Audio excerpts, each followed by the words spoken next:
वो महिला एक व्हील चेयर पर बैठी हुई थी और वो अपने हाथ अपनी गोदी में रखे हुए थी। उसके बाल सफ़ेद हो चुके थे। उसने अपने बालों को बांध करके जूड़ा बना रखा था। वो गार्डन की तरफ देख रही थी। जब मैंने उससे कहा हेलो, उसने मेरी तरफ देखा, सिर उठाया। मैंने उससे कहा हेलो और हैप्पी क्रिसमस कोनी। मैं बोलता चला गया। मैंने कहा कि ये मुझे तुम्हारे लिए मिला है।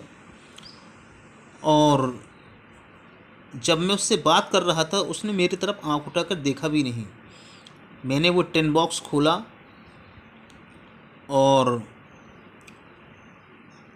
उसकी तरफ बढ़ाया वो बॉक्स, तो उस समय उसकी आंखें चमक उठी थी और वो मुझे ऐसा लगता है पहचान रही थी। उसकी आंखों में एक अजीब सी और चेहरे पर प्रसन्नता थी। मैंने उससे बताया कि किस तरह मुझे ये डेस्क में ये मिला है, और लेकिन मैं बोलता जा रहा था और मुझे नहीं लगता था कि वो मुझे ज़रा सा भी सुन रही थी। और शी सेड नथिंग, उसने मुझसे कुछ भी नहीं कहा, but stroke the letter tenderly with finger tips. उसने मेरे हाथ से वो लेटर ले लिया। अचानक ही उसने मेरा हाथ अपने हाथों में लिया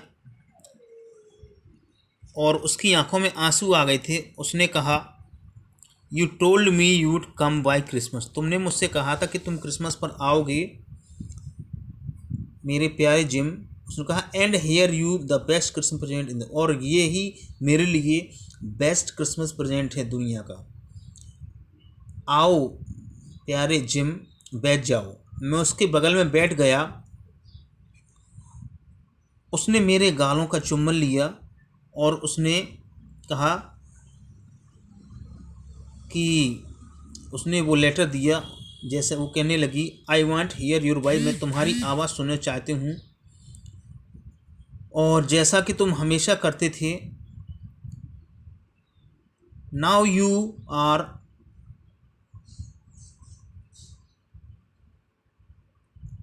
बैक, तुम वापस आ गए हो और अब तुम मेरे लिए ये पत्र पढ़ो। क्या तुम ऐसा नहीं करोगे Jim dear? I just want to hear your voice, मैं तुम्हारी आवाज़ दोबारा सुनना चाहती हूँ। I would that so much, मैं इसे फिर से सुनना चाहती हूँ। और मैंने तुम्हारे लिए क्रिसमस पर केक और मार्जीपन बनाया हुआ है, क्योंकि मैं जानती हूँ कि तुम्हें मार्जीपन कितना पसंद है, तुम इसे कितना पसंद करते हो। यही कोनी के लिए बेस्ट क्रिसमस प्रेजेंट था।